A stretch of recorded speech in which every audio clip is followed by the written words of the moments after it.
Okay, cool. So again, hello to each of you guys. I hope that you are well. And first of all, welcome to the Certificate 3 in IT.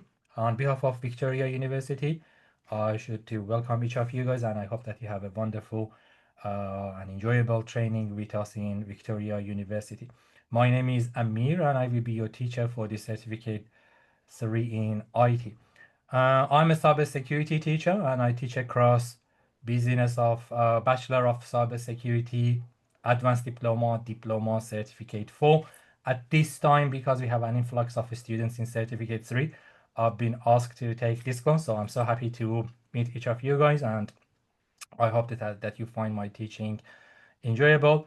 And honestly, I'm one of the best teacher here in Victoria University. I have over 15 years of teaching experience, and my background is in business analysis. If you have a look on my LinkedIn account, I will share it with you. You see that I have heaps of qualifications and certificates in networking and penetration testing. This certificate 3 in IT, to be honest, is pretty basic and it's an introduction to Cert 4 in IT or Cert 4 in cybersecurity, and then Diploma of Networking, Advanced Diploma of Networking, Diploma of Cybersecurity. I hope that I see each of you guys after finishing this certificate 3 in cybersecurity, Cert 4 in cybersecurity as well. As I mentioned, it's like over 15 years that I'm teaching across higher education and TAFE. And technically, it's like 5 years that I teach in the afternoon sessions because during the daytime, I work in the industry. And it's like over 4 years that I'm teaching in afternoon sessions.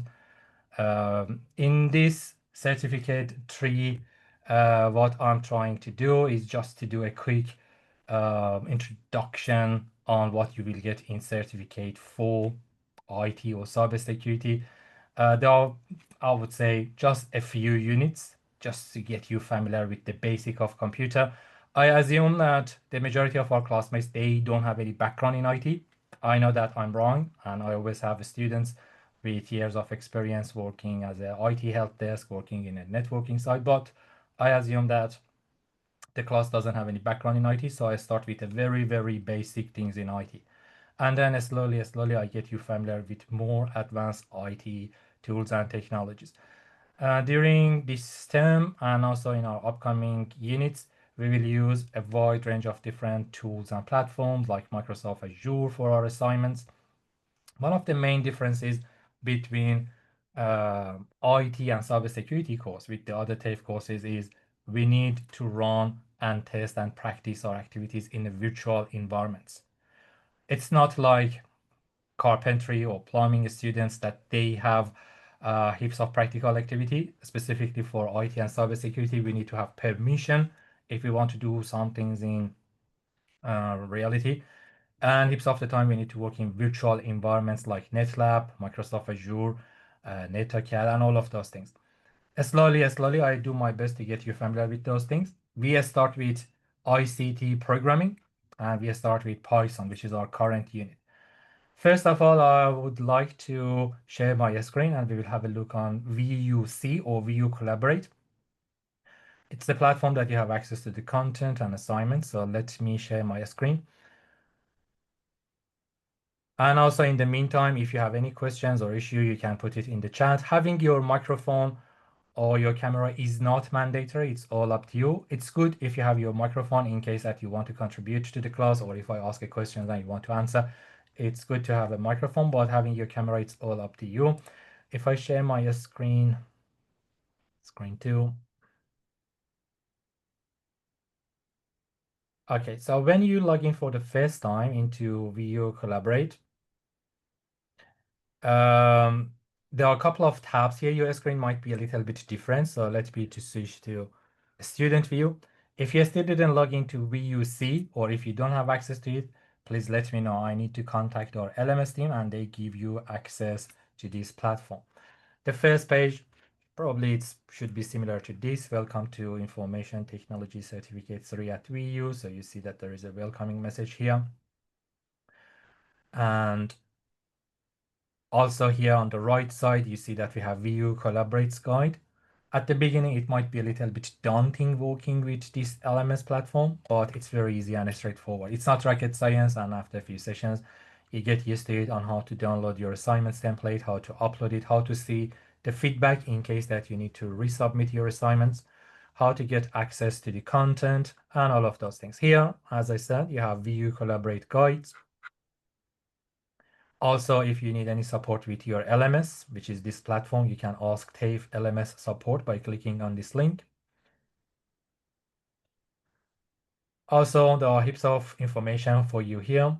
You can reach out to learning hubs, which are ready to assist you at any point. And I reckon that you all have access to my email. I already sent you a invitation, a welcoming email, so you can contact back to me by sending an email to me. Here on the top, there are a couple of tabs. As you see, Space Home, Content, VU IT frequently asking questions, Communications, Results, Tools, Video, and etc. For the class recordings, I will send the recordings to your email. Usually I send it to you by Friday morning, so you will have access to the recording of Tuesday, Wednesday, Thursday afternoon class. I start with having a look on the content to see how you can see your content. Firstly, I go to the content. For me, when I go to the content, it shows all the units. For you, probably you see only one unit which is accessible for you. So at this stage, we start with ICT-PRG302, which is our current unit. Also, if you want to have a bit of more insights on what these names are standing for, so in TAFE, across TAFE, for each unit, we have a name. It's a start with ICT, so we know that it's a ICT unit. PRG, it stands for programming, so we know that it's a programming unit. You may have ICT NWK or network. It means that it's a networking. You may have ICT CLD. It means that it's a cloud unit, and just like that. 302, this number 3, it means that it's a certificate 3. It's useful because you may have some units coming from certificate 4 to this certificate 3 as well, or later on when you, or if you move to certificate 4, you may have some elective units coming from diploma, like for example, ICT Networking 544, which means that it's a diploma of networking unit. Anyway, this is an ICT. Also, we may have some general units. For example, a unit for work health and safety. It's coming from another course like business course. Anyway, when you click on the unit, you have a couple of options in this menu. As you see, we have unit guide, we have the sessions, we have assessment task and student surveys. I start with unit guide. So if you click on unit guide, you see that it opens here in the middle of the page. I go and show you how to download it. You can simply click on this link to open it here, or you can click on this arrow menu and click on download. It goes to your download folder. You can save it for later use. The same way you can go to sessions for ICT PRG 302, and you see that there are 12 sessions, which means that for this unit we will have 12 sessions. So today it's our first session on 7th of October. It means that our last session for this unit should be end of October, Thursday 30th of March should be our last session for this unit, and then we start another unit. At this stage, you cannot see the next unit. Firstly, you need to finish this one, get your assignments marked, your results published, and then you have access to the next unit. And just like that, slowly, when you finish each unit, you've been given access to the next unit. If you go and click here on the session 1, it gives you an overview of the session. For example, as you see, it says that he's talking about Python. So in this unit, we use Python. Python is the programming language that we use across so many institutes, educational institutes, and also for Victoria University, we are using Python. You see that here it gives you a little bit of more information about what is Python, how to download and use it, what type of syntax we need to use with Python, understanding the syntax, errors, troubleshooting, and debugging. Also, when you scroll down, you see that for session 1, we have a zipped compressed file, Python resources. For some units, it might be different. When you click on the link, it opens another page and you see heaps of information about the topic. Sometimes it might be some additional resources like this one. Again, you can click on it or you can click on this menu, download it. It goes to your download folder to your browser and then you can open it. The same way for other sessions, session 2, again, it gives you a bit of more information about debugging process, mutable and immutable data types, data structure in Python, control program flow with conditional logics, and all of those things. So in order to get access to the content for each session, here on sessions, you see the content for each day. And also for some units, you may have another tab here, which is additional resources. For this unit, we don't have any additional resources. That's enough for you. For some units, you may see another item here, which is additional resources. It might be a PowerPoint file or a video or whatever that I uploaded here for you. The next section is assessment task. So let's have a look. Usually I start each unit by having a look on assignments to see what type of assignments do we have. Usually for each unit, we may have 2 or sometimes 3 assessment tasks. Most of units, they have 2 assessments. The first assessment is usually a short answer question or knowledge questions or a quiz or a multiple choice question. And assessment task 2 is mainly a practical one. As I mentioned, sometimes you may need to do some things in a lab or in a virtual environment. So you need to take a screenshot or you need to upload a file, which is a practical activity. So usually assessment task 1 is a knowledge question. Assessment task 2 is a practical question. For knowledge question, heaps of the time, the students, they find it pretty easy and straightforward. They just need to do a quick search or study a little bit to answer all of those questions. For assessment task 2, which are practical, usually I work in all assignments in the class. So if you have practical activity in your assignments, like for example, configuring a network, for example, creating a network in NetAcad, for example, doing some things in a cloud environment, that you need to do it in a practical environment and take a screenshots or upload a file. Usually I work on those type of questions and assignments in the class. So I highly encourage each of you guys to make sure to attend to the sessions. Um, your timetable shows the classes from 5:30 till 8:30, and I got a couple of emails from you guys that you said you've been thinking that there should be only one session per week, but now you see that there are 3 sessions, and maybe you have other commitments, you are working, you have night shifts. I know, as I said, I'm teaching 5 years in the afternoon classes, and I'm familiar with all the other tasks and obligations that you may have as a family member or having night shifts. Coming back home, you finish 5 o'clock and now you're driving back home. That's totally fine. I understand that. And I'm very flexible. I will send you the recordings, which will help you to complete your assignments.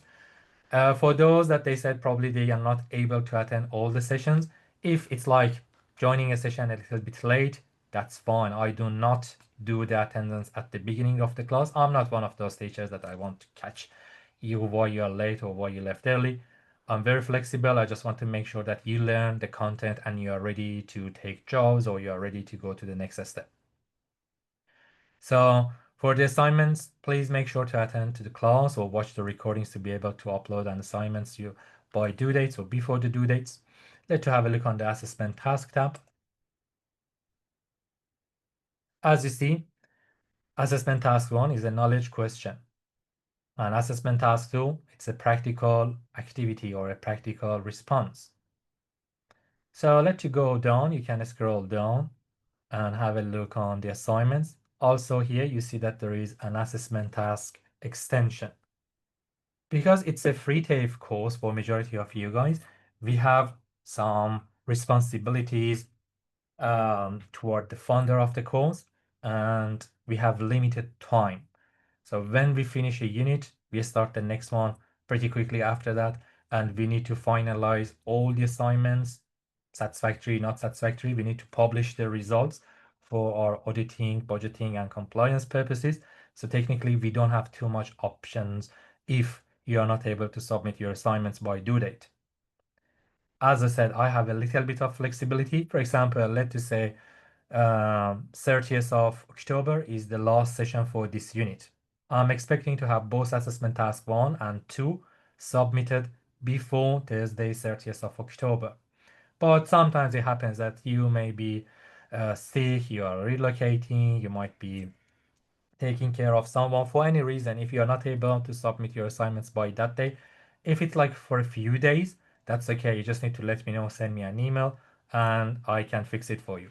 But if you reckon that you are in a hardship and you need to have more time, then you need to go to a extension request process. As you see, there is a link here. Complete the TAFE student request for extension to assessments form.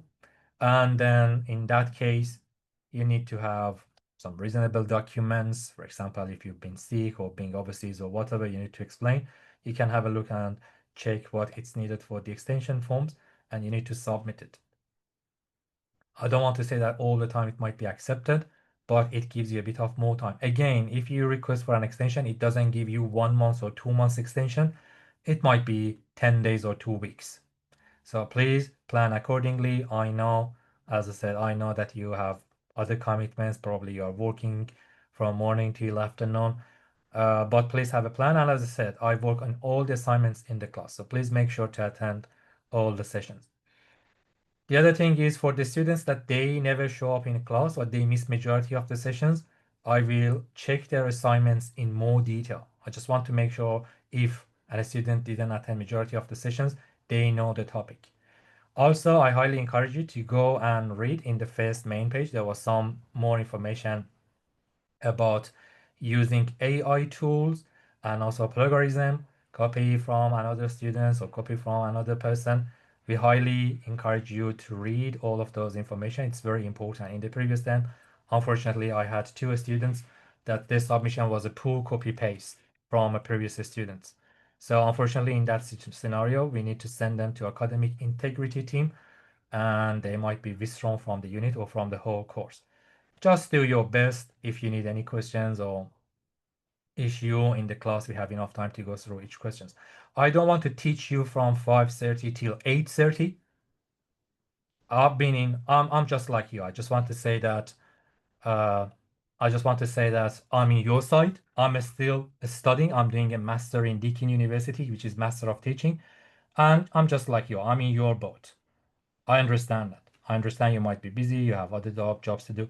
I'm a very, very easygoing teacher, and I have so many positive feedbacks. If you have one of your friends or families already been in my classes, you can ask them. If not, I tell you that I'm a very, very easygoing teacher. I'm here to support you.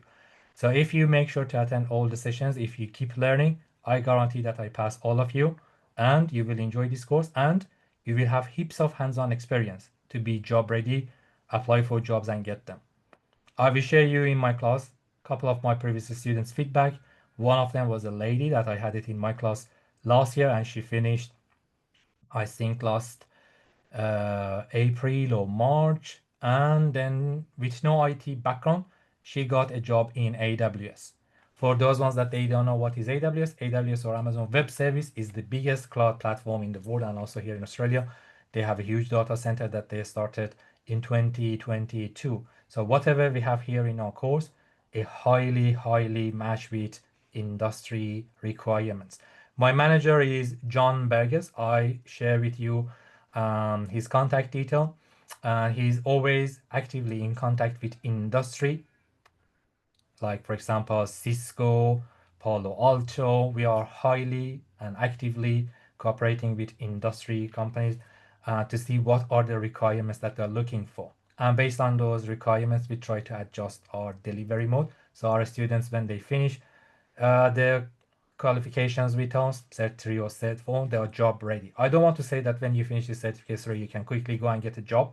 It's pretty unrealistic, but I'm 100% sure that at the end of this Certificate 3, you will have heaps of skills and knowledge that you can implement it in your daily life.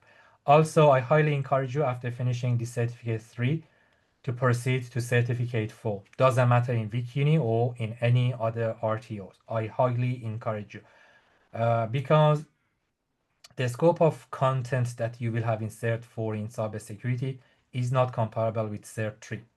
Probably you know that certificate for cybersecurity didn't have any pre-requirements till last year. But from 2025, the government changed the requirements a little bit, and now certificate 3 is mandatory. If you want to use free TAFE for certificate 4, you need to already have certificate 3.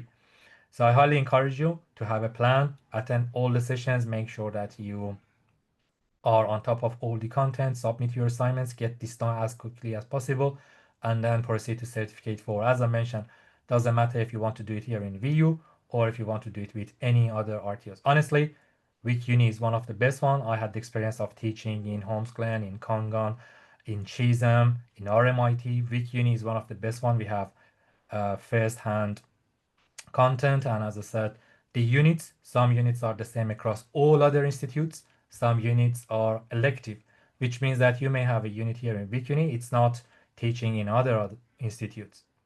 So I highly encourage you to have a plan and keep learning and studying.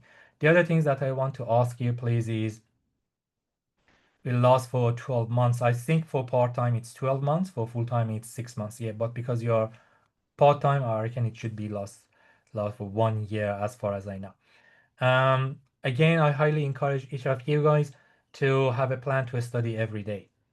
I'm 42 years now. I got my master almost 20 years ago and my PhD 16 years ago, and still I'm studying. As I said, now I'm doing a master of teaching in Deakin, and also I try to keep myself updated. It's not easy. I have kids, I have family, I have another job from morning till afternoon, but as you know, the job market is not secure. It's very competitive. AI impacted heaps of jobs, specifically in tech. So we need to be updated. I want to ask you, please have a plan to study a little bit every day. During this time, I try to give you a bit of more insight about some certificates and qualifications, which helps you to improve your resume.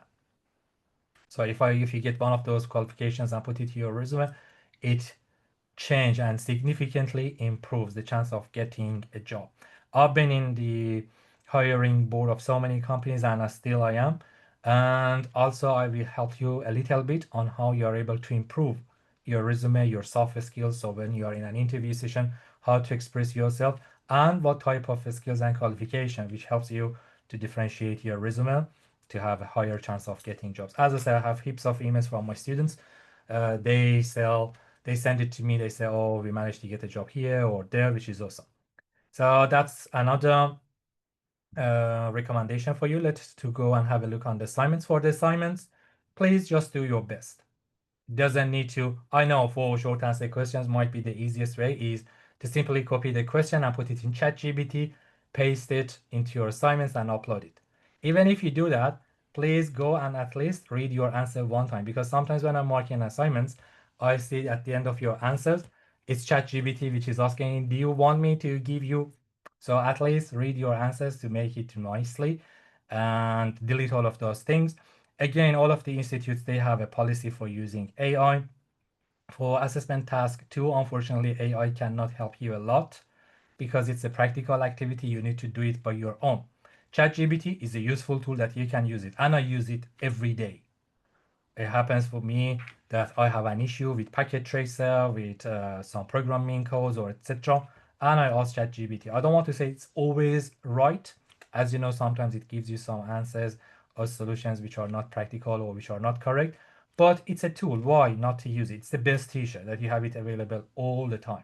So obviously you can use it, but spend a bit of time in your assignments and make sure that you understand the content.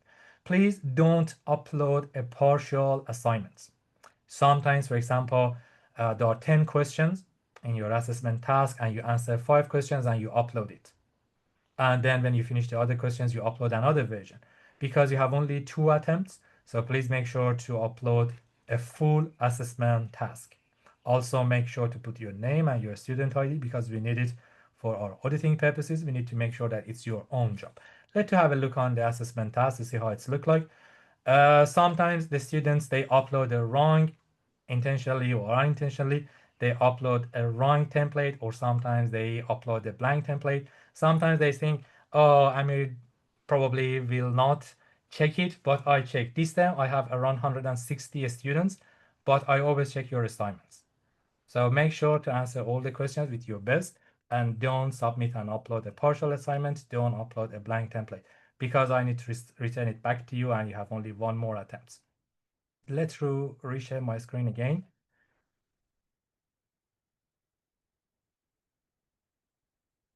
Okay, so that's assessment task. Also, I can see that you put here in the chat. I will go to the chat and answer questions if you put something in the chat.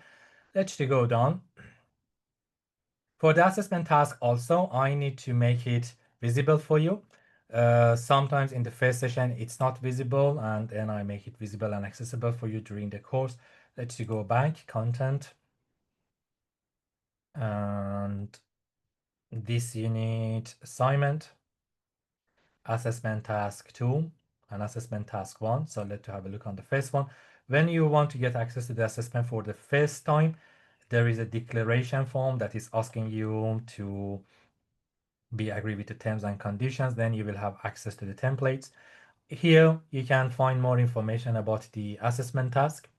For example, it says this assessment is based on the information you have studied in and out of class. You will be assessed on understanding of the followings: language, data types, syntax rules, sequence, selection, and etc. Blah, blah, blah, go down. For this unit, the only things that you need to have is a PC or a Mac computer. You need to have internet, Microsoft Word, and View Collaborate. That's it. So you don't need to have any extra tool. For some units, you may use some virtual platforms. That's okay. If you have VirtualBox, VMware, or any virtual platforms on your laptop or your PC, that's totally fine. But we assume that majority of our students, they don't have access to those tools. So what we will do in that situation, we will enroll you into those virtual platforms and I send you an email with all the instructions. Technically, for this certificate 3, you do not need to have the top of the range laptop or PC. So if you think that, okay, I'm in certificate 3 in IT, let's go and purchase $4,000 lap, you don't need it.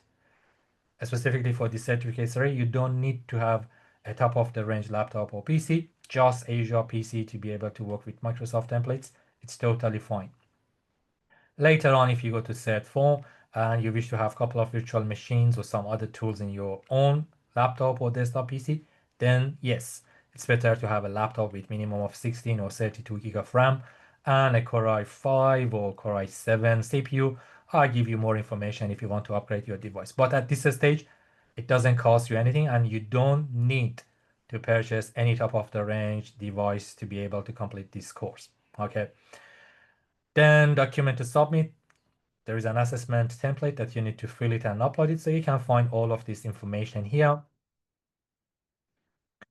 As you see, the first assessment task is a knowledge question and a quiz. Teacher graded. It means that I have to grade it for you. Some of the quizzes are auto-graded, which means it's graded by the system.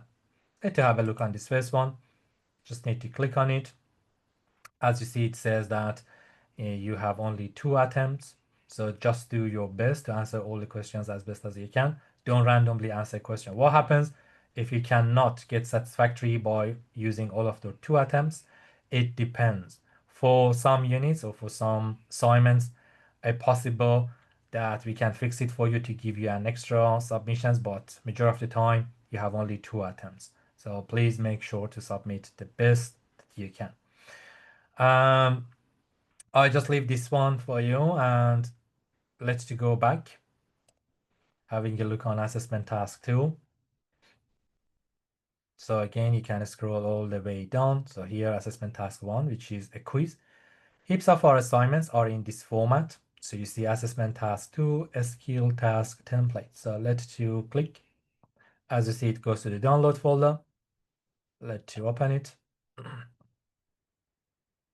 This is the usual standard assessment task templates that you will have in this certificate 3. Let's make it a little bit bigger.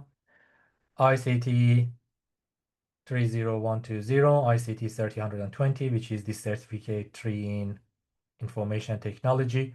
Your unit ICT programming, apply introductory programming techniques, and that's assessment task 2. Please make sure when you want to upload and submit your assignments to put your name and your student ID. We need it for auditing purposes. When there is no name or there is no student ID, sometimes I have to return it back to you. enable editing. Let's go down. Then there is the assessment overview. It says that this assessment gives you some idea on how to design and build a simple application to specifications, develop algorithm, apply programming language syntax, test and debug a simple application, and develop design specifications. There are some instructions for you. It says that you need to achieve satisfactory results. For TAFE courses, Cert 3, Cert 4 diploma or advanced diploma, we don't have a scoring because I know that some of our classmates, they might be in previous study with a scoring, getting, for example, 10 or 15 out of 20 or something. In TAFE, your assignments are satisfactory or not satisfactory. So only two scenarios. Your assignment is satisfactory, it means that you're competent in that unit, or not satisfactory. Sometimes instead of not satisfactory, you may hear further improvements needed. It means that your assignment is pretty close, but it's still not there. You need to do something in your assignments and resubmit to get it satisfactory. What happens if you don't? I hope that it doesn't happen and all of you guys pass your units. But in case that you don't submit your assignments, or you submit your assignments and you get not satisfactory, so you need to retake the unit at the end of the course, and it may cost you because you are eligible for one-time access to each unit. So if you get not satisfactory, or if you fail to submit your assignment for any reason, you go overseas, you don't have access to VUC for any reason, if you are not able to submit your assignments by time or get not satisfactory, you have the option to retake it at the end of the course, and it may cost you a little bit. Let's to go down. It says these assessments, in these assessments, you need to also provide a video screenshots of how debugging Python code. During this course, I also give you a bit of more idea about a couple of tools that you may use, like Panopto to take videos, or if you already have another tool to take videos, obviously you can do that. For some of our units, we have group activities. It means that we need to have a group of 3 or 4 people working on a task. In that situation, a highly possible the assessment is asking you to record your session. For example, imagine you have a unit, and in that unit is asking you to go and configure a network and secure it. So it might be a group of 3 or 4 people. If you want to be with one of your classmates, that's totally fine. If you know each other, you just need to let me know. I put you in a group. Or if not, I create some group templates and then you can join. It's all up to you if you want to record it in Zoom or Teams or WebEx or any other platforms. You need to record, and then you can share the link to get access to that video, or you can upload the video as a part of your assignments. In this assessment task, it's asking you to record a session on how to debug a Python code. I'll give you more information gradually in this unit. And then you need to upload the video. Also, you need to upload a fully functioning password manager application. So what we try to do in this unit, we try to write the code to create a password manager application which is fully functional. If you have a little bit of familiarity already with Python programming, it's all up to you to use any platform or any software. If you want to use Google Colab, that's okay. If you want to go and install Python and use VS Code or PyCharm, that's totally okay. But the only things that we need is to upload. It's not enough if you send some screenshots. You need to upload a video. You need to upload a fully functioning password manager application. And as I mentioned, we will work with each other in the class. Here it gives you more information about what is password manager. I guess that probably all of you guys, you are familiar with password manager. Instead of writing down your passwords on sticky notes, you can create a password manager, which keeps your username, your passwords, URL, and etc. So it says you work as a programmer for a small digital development agency, which called Apps to You. And the business asks you to develop an application on behalf of the customer DigiCore. So DigiCore is your customer, and you work for apps to you. It's the standard assessment task tool for so many assignments that you will have in this certificate 3 or later on if you move to cert 4. It asks you to put yourself in the situation of being a network engineer, a cloud engineer, a cloud architect, a cloud expert. You are a cloud expert, just go and set up this in Amazon Web Service. You are a network expert, just go and configure this network. So when you graduate, you have heaps of hands-on experience to implement a network in reality. In this case, it says that you are an employee for Apps2U and you have a customer which is DigiCo. They requested for a password manager because their staff are resorting to insecure practices to record login credentials, like writing them down on sticky notes. Later on, if you go to Certificate 4, you will learn about heaps of vulnerabilities which may happen by writing the passwords on. And it's the case in so many businesses. In so many businesses, still they write the password on a sticky note and they attach it to the monitor, they attach it to the desk. I saw this a lot. The password manager will be used to store and retrieve credentials for websites and other login services used by employees. So that's the project for this unit. We aim to create this password manager. Before finalizing this password manager, I give you heaps of examples to write the code. For example, to create a pizza shop menu, to write the codes, for example, to create a converter, to write the code, so many. Why? Because later on when you go to Cert 4, Diploma, or so many other courses, it's very important to be familiar with the knowledge, skills, and logic of how a programming language works. I'll give you more information about that gradually. And as you see, there are heaps of templates here. For example, on the top, it asks you clarify task which required personnel. Discuss the programming specification at task 1.4 with your instructor who is acting as your work supervisors. And this is your opportunity to ask your question, blah, blah, blah. Then you need to put your answer here. Identify design specification relevant to the task. Overview of the project, who will use the application, what is the application needed, what is the benefits of using the application for clients. You need to provide your answer here. For example, why is the application needed? You can type your answer because majority of staff, you just need to type it like that. Then save it and upload this template. So you need to put your name, your student ID. For those questions, you need to answer it here. If you want, you can change the color to show that it's your answer. Then you need to save it. It's pretty easy and straightforward. You click on File, Save As, and then you upload your assignment task. I'll show you how to do that. Make sure to save your assessment task in 2 different locations. For example, you can save it on a desktop and you can save it in your cloud storage if you have like OneDrive, Google Drive, Dropbox, or whatever. You need to answer like that. So you type and you save it. The same for all the other questions. You go down. It's asking you to create an algorithm, produce a design for your intended program using pseudocode or a flowchart with explanatory comments. Use the program specification checklist, and then you need to create a design or algorithm. For those type of questions which is asking you to create a graph, that's totally fine if you use Microsoft Visio, if you use Canva, if it's totally fine. As I said, I'm very flexible. If you know the topic, that's totally fine. If even you use a pen and paper, put the graph, take any screenshots and put it here. That's fine. If you know how it works, if you know how to create that graph, you can even use a pen and paper. Or as I said, you can use this, for example, draw and design options in Microsoft Word, or if you wish, you can use any other software. You need to put it here. Create a simple application to your specifications.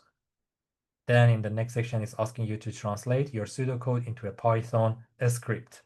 So in this unit, we will learn what is a pseudocode and how we are able to implement those scripts into Python.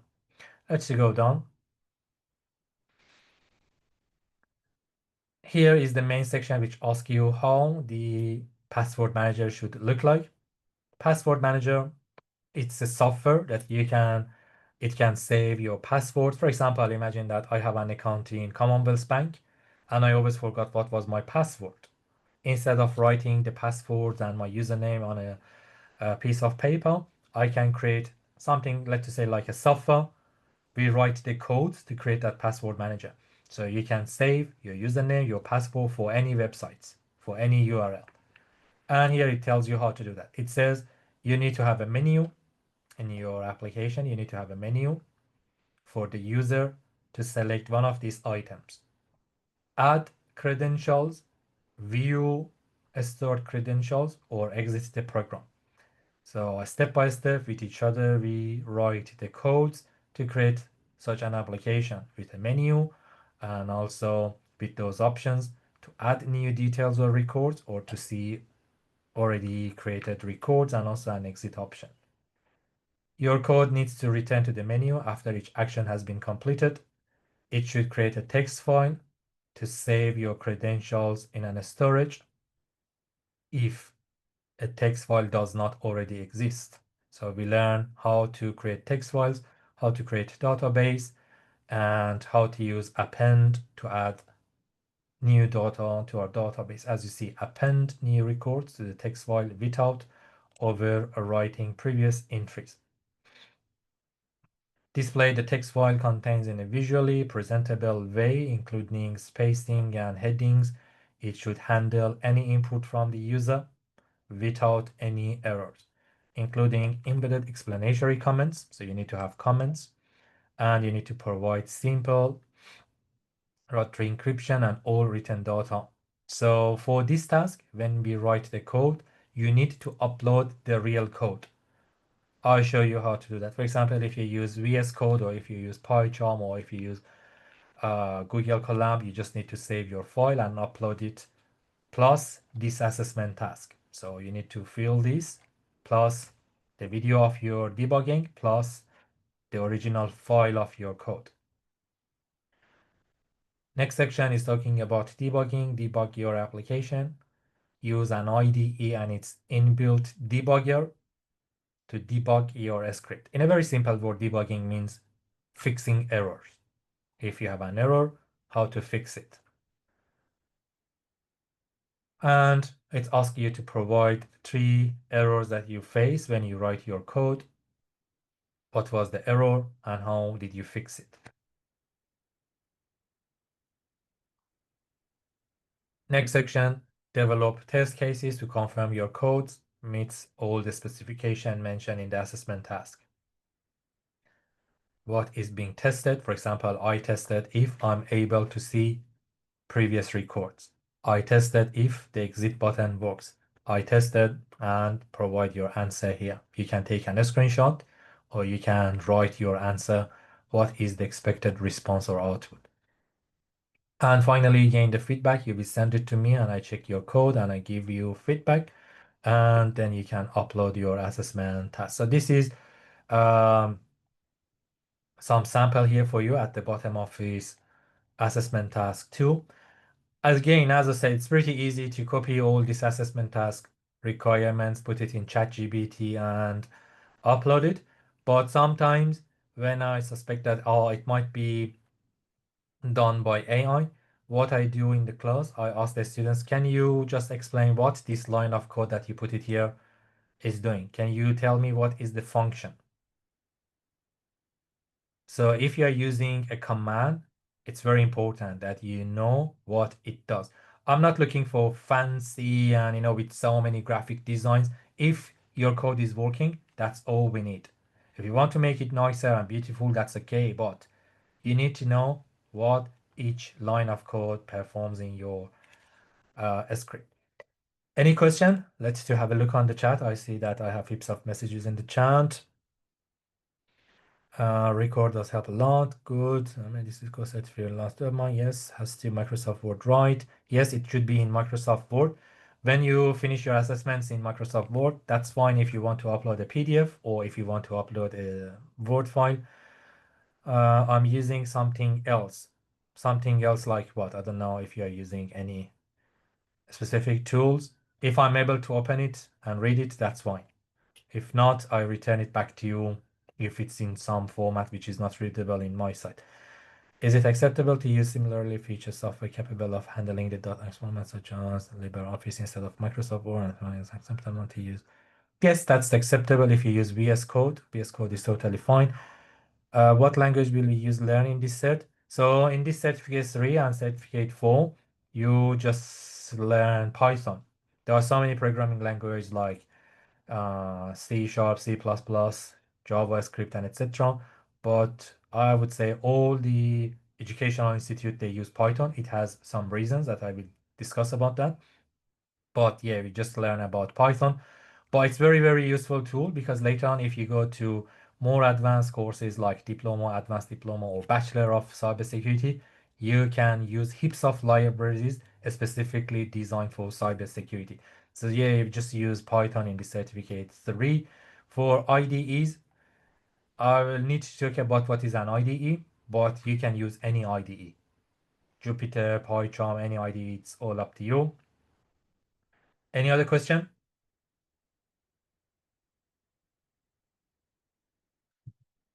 All good? No question? Okay. Are you here in the class? Yes? No? There's no signal. Okay, maybe upload the record of the class. Yes, recording, I will send it to you by Friday mornings. Yeah, at least I have some reactions from the class. My class are very interactive and fun. And as I said, I don't want to keep you talking till 8:30.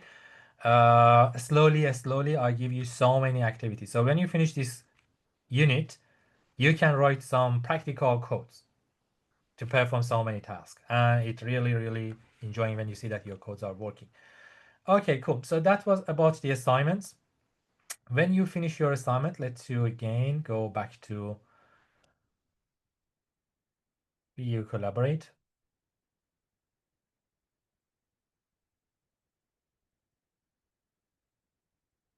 Okay. So when you finish your assessment task, you just need to go and click on this link. You see ICT PRG 302, assessment task 2, practical response, assignment. So you need to click. And your screen might be a little bit different with me. When you finish your task and when you accept the declaration, there should be an upload icon here. Let me see if I switch to student view. It shows me that option or not. Content and assignment. Assessment task to checklist and declaration, apply introductory programming techniques. So firstly, let you go. I agree to the assessment declaration.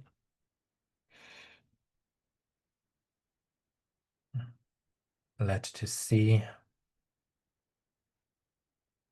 if now I have access to upload area. Yes. So when you accept the declaration and your submission is ready, you just need to go and click on upload. If you want to put some comments here, obviously you can do that. Hi, Amir. This is my submissions and I enjoy your class a lot. Thank you so much. You can put all of your comments here and I read and respond back to you. Then you need to click on upload. Then it's ask you where is your file. For example, if you have it in your desktop or if you have in your download folder or if you have in your Dropbox or whatever, you need to go and select it. Then you will upload your file. And when you upload it, it shows you a submit button. You need to click on submit and there we go. It comes to my side.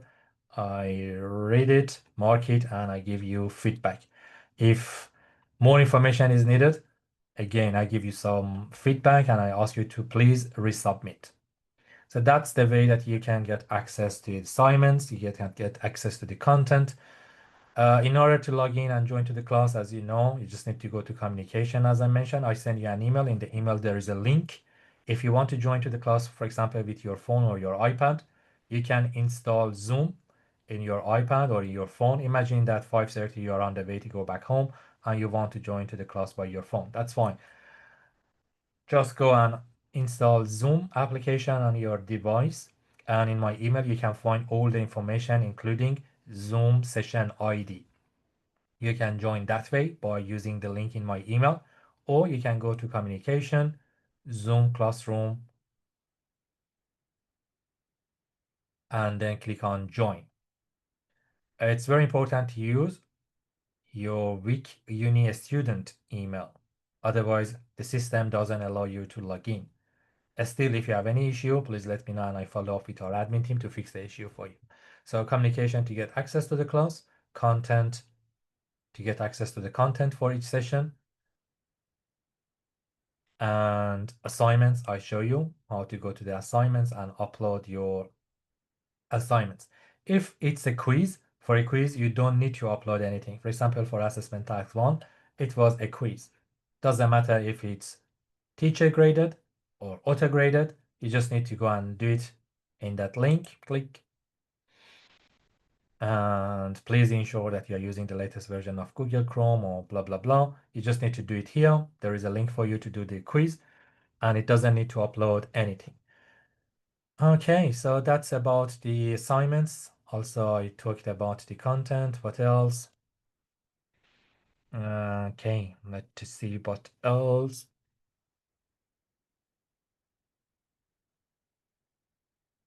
No more question? If it's all clear, then we can start a Yeah, little. I've got some questions. Yes. So you mentioned AWS with a former student. Does this course also give you like an AWS certification, like a minor certification? So the course doesn't give you certificates in AWS, but for example, imagine in Cert 4, we have a unit, not in Cert 3. In Cert 3, we have a cloud unit, which is just talking about the basic of cloud. But in Cert 4, there is a unit which has the same platform that AWS has. So what we do, I enroll you into those platforms. It's called AWS Academy. All the content, all the questions that you may face in AWS exam, it's available in that environment as well, and it's free. I enroll you, for example, for 5 months, 6 months, so you will have free access to AWS Academy if you enroll to Cert 4 and you have been in that unit. But it doesn't give you the certificates. If you wish to get the certificates from AWS, for example, you need to book for an exam. You need to go and sit for the exam and pass it. So it's So by when yes, so when you say Cert 4, you mean like Cert 4 in Cert cybersecurity? 4 in cybersecurity, yes. Yeah. Or Cert Okay. 4 in IT, yes. So there are some units like AWS. It's called ICT-CLD 401, which is cloud unit. What we do, we enroll you to AWS Academy, so you get ready, just like a preparation.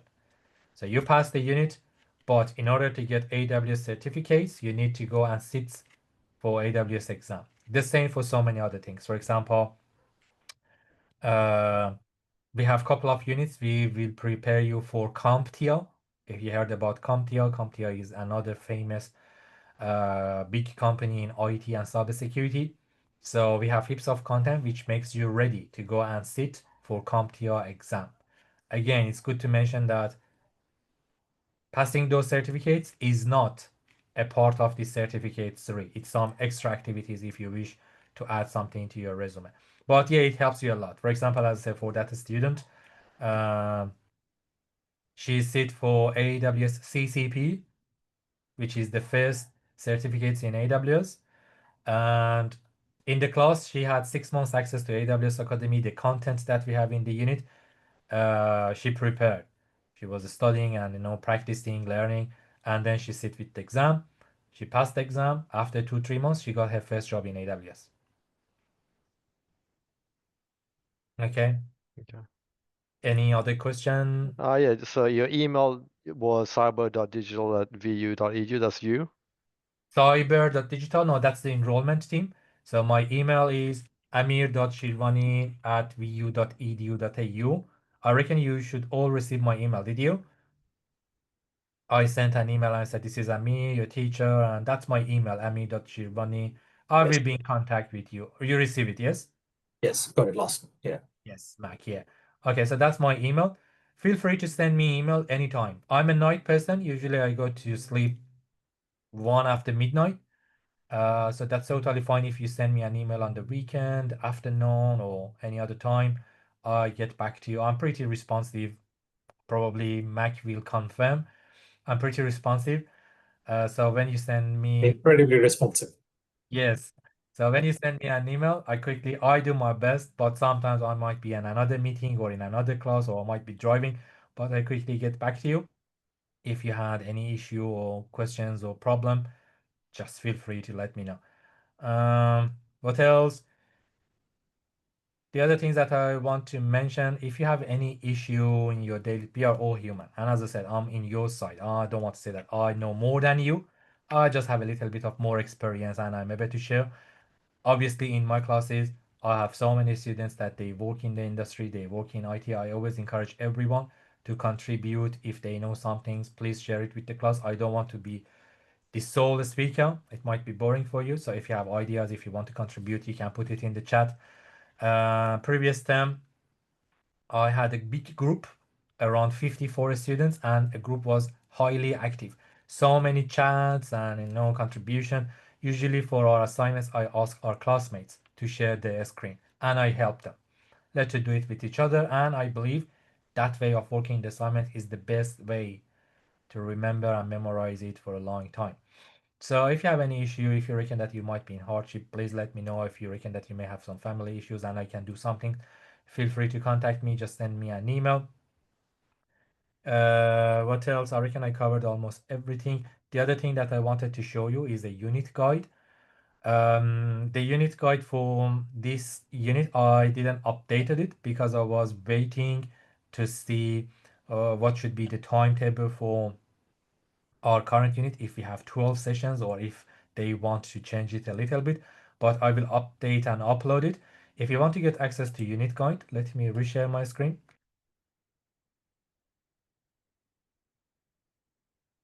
So table of content. Here, the first tab is unit guide. In the unit guide, you can find extra information about the unit and you can find extra information about the assignments deadline. So let's have a look. Unit guide. So you can click here and download it, or you can simply open it in the middle of the page. You can download it from here as well. So that's unit guide, ICT 30120, certificate 3, blah, blah, blah. If you go down, I need to update it and put it my own name and other information. As you see, it gives you a bit of more information about what is the unit about. Introduction to Python programming. It says that you will learn about Python, Python potential, Python environment like VS Code, what is an IDE, what are variables, data types, what is syntax and error debugging, using comments in Python, data structure, logic in Python, understanding loops, functions, and variable scope in Python. Very interesting topic when we are working with functions and loops. And just like that, for each session, you can read it from here, developing and debugging Python programs. You see that it says we will focus on developing and debugging menu-driven programs. Participants will create a menu-driven application. You can find more information about each session here. And when you scroll down, here you see that there is unit assessment information, written response. So I need to update this. As I said, I was waiting for my manager to confirm the timetable for your current unit, and probably I will fix it by tomorrow before our next session. So I put the unit deadline, the assessment deadline here. For example, I reckon for assessment task 1, it should be 23rd of October, and for assessment task 2, it should be by end of October. I will update it and put it here in the unit guide. Unit guide gives you heaps of information about the unit, about the assignments, the competency, if you want to deem competent, what you need to do, extension, if you need to request for an extension, a special consideration, if you are in that situation. For example, you see, for a special consideration applies the situation when you require an extension beyond 10 working days. So in that situation, your request goes to my manager. My manager is John Burgess. John is the head of IT and cybersecurity department. And if he approves that, he can reopen the submission area for you. Applications for special consideration must be made within 3 working days of the assessment due dates as outlined here in this link. And some more information on unit guide that you can find it here. The other things that I want to show you is for part of our units, we use Azure Labs.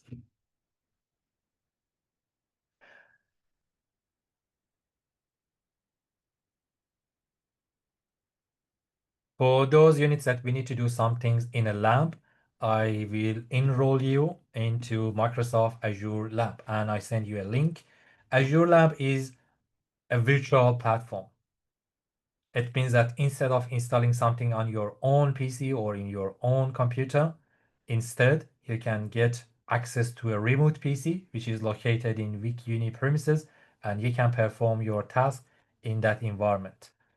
So I will enroll you into those type of units, and then you can get access. I give you more information on how to get access to Microsoft Azure. For this unit, we don't need it, but highly possible for our next upcoming units, you need to go and use these virtual environments. Any other question? Let's just see chat box. Can you confirm calendar dates again? It says we're finishing December, or does it continue into the next year? Yes, it continues to the next year, I believe. And 12 months part-time, 6 months full-time, correct?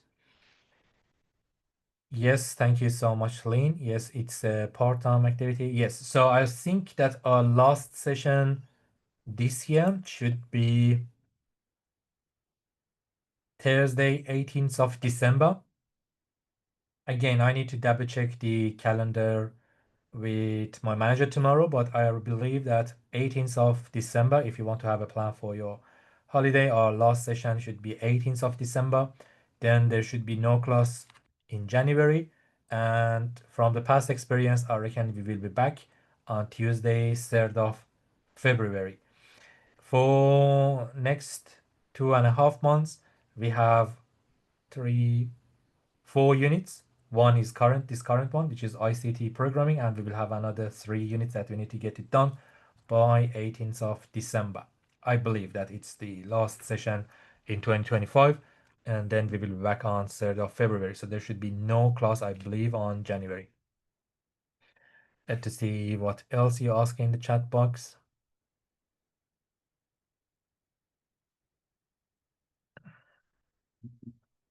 Honestly, about your question, Mac, it's not easy to answer that question because sometimes in my classes I have different students. For example, they may finish all their other units and they join to this class only to pass 1 unit. Sometimes I have full-time students, sometimes I have part-time students. So it's a mix of, as I said, different students joining to my class. But yeah, this class is only on Tuesday, Wednesday, Thursday, 5:30. Sounds good? Cool. For the chat box, you see that we have a chat option that you are now using it. If you want to send something directly to me, you can select my name. It's not visible for the rest of the classmates, and I see and I read your messages here. Also, there are a couple of other icons here that you can, for example, raise your hand if you want. On the bottom, you see there are a couple of options. You can raise your hand, you can put some things in the chats, you can react if you want. And yes, as I mentioned, you can put yes, good. So you can do that as well. What else? You can send me a direct message if you don't want to have your message seen by the others. A written direct message is not open for you. If you want to, for example, send a direct message, for example, Max sent something to Dan, I reckon Zoom doesn't allow you to communicate with your classmates directly. But from my previous groups, they created a group in WhatsApp or in Discord. It's all up to you. I'm not unfortunately able to share student details to you, but if you wish to have your own Discord group, communicate with each other, that's totally fine. You can search that as well. The other thing is usually at the end of the year, if all the students are happy to meet each other in person, that's totally fine. If you want to meet each other in the campus or somewhere in the city, that's totally fine. Usually in my classes, the students organize it. For example, they say, oh, we want to have a party or we want to see each other in person in December. That's totally fine. You can arrange that as well. Yeah, it seems that you enjoyed using that React. I reckon I covered all the important things that I needed to mention.